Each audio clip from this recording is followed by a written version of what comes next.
버지니아 테크의 걱정왕 짐 버즈월 17년 전 버지니아주 블랙스버그 단기 사관학교를 다닐 때 사람들은 나를 버지니아 테크의 걱정왕이라고 불렀다. 이 걱정이 많았던 나는 병치레가 잦았다. 워낙 자주 아프다 보니 학교 보건실에 전용 침대가 있을 정도였다.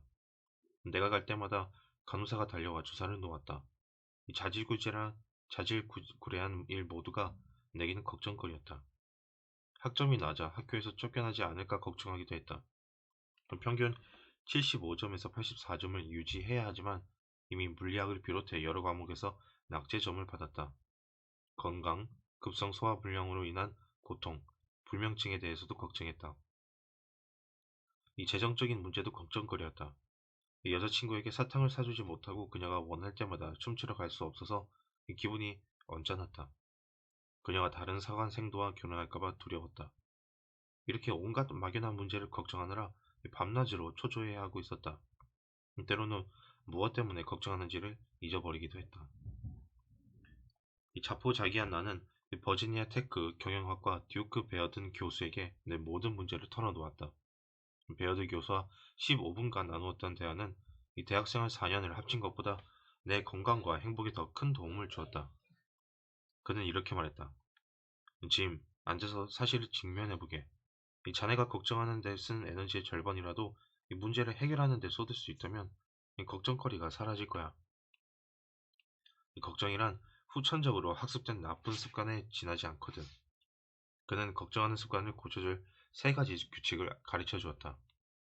첫 번째는 이 문제가 무엇인지 정확하게 파악하고, 두 번째는 문제의 원인을 파악한다.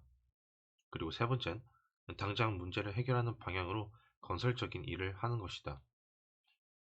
베어드 교수와 면담을 마친 후 나는 건설적인 계획을 세우기 시작했다.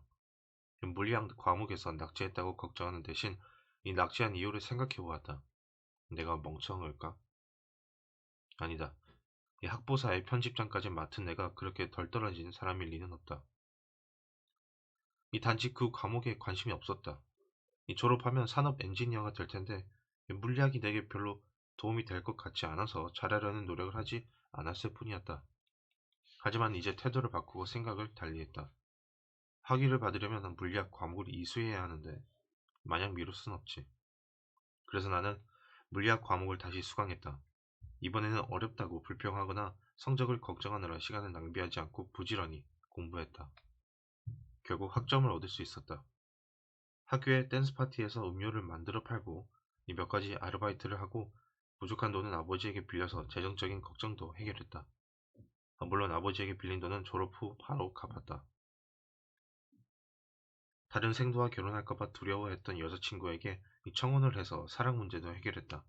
그녀는 버주얼 부인, 곧 내 아내가 되었다. 돌아보면 걱정의 원인을 파악하지 않고 문제에 현실적으로 직면하지 못했던 혼란스러운 상황이 바로 내 문제였다.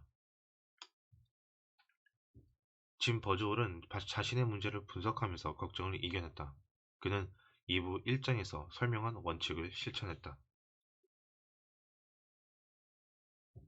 내 삶을 바꾼 한 구절. 조셉 시주 박사.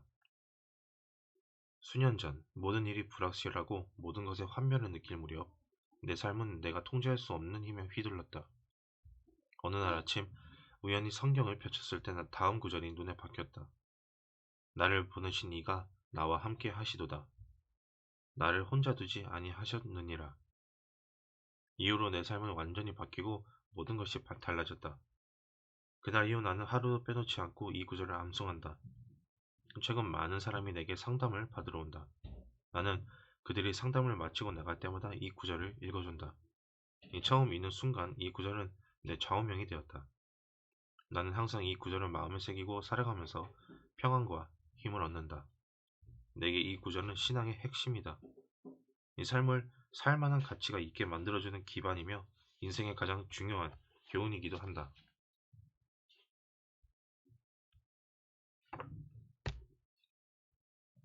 바닥을 치고도 살아남다.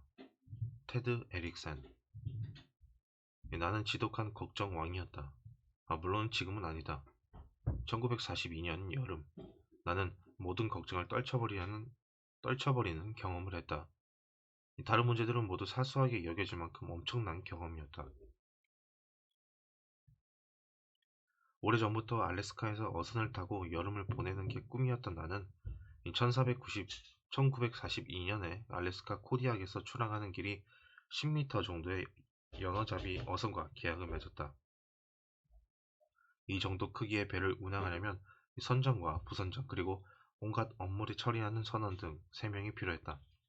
마지막 역할은 보통 스칸다나비아 계통의 사람이 맡는 경우가 많은데 내가 바로 그 스칸디나비아 사람이었다.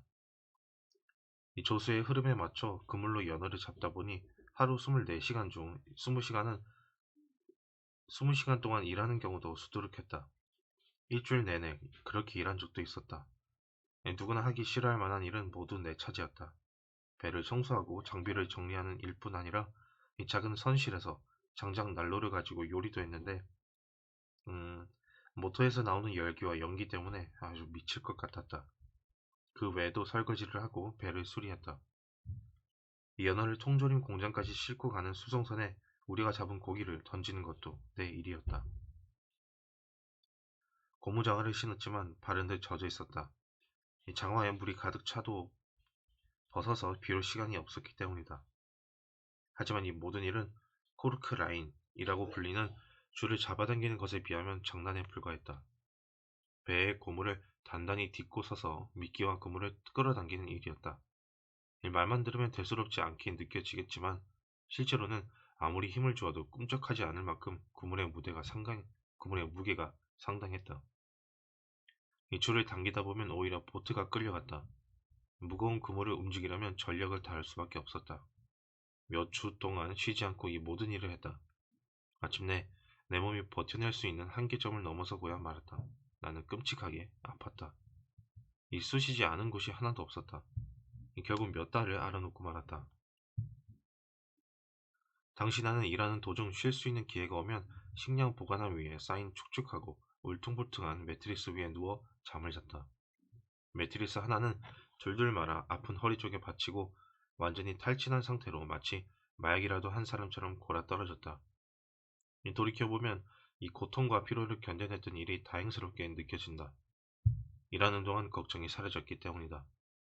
이제는 어떤 문제에 직면할 때마다 걱정하는 대신 스스로에게 말을 건넨다. 에릭센, 지금 이 문제가 그물을 끌어올리는 것만큼 힘들어? 답은 언제나 같다. 아니, 그렇게 끔찍한 일은 세상 어디에도 없어.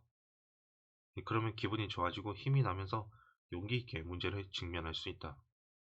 때로는 힘든 경험을 하는 것도 나쁘지 않다고 믿는다. 이 바닥을 치고도 살아남았다는 것이 어떤 느낌인지를 아는 일은 무척 중요하기 때문이다. 그렇게 된다면 일상적인 문제점은 대단치 않게 여겨질 것이다.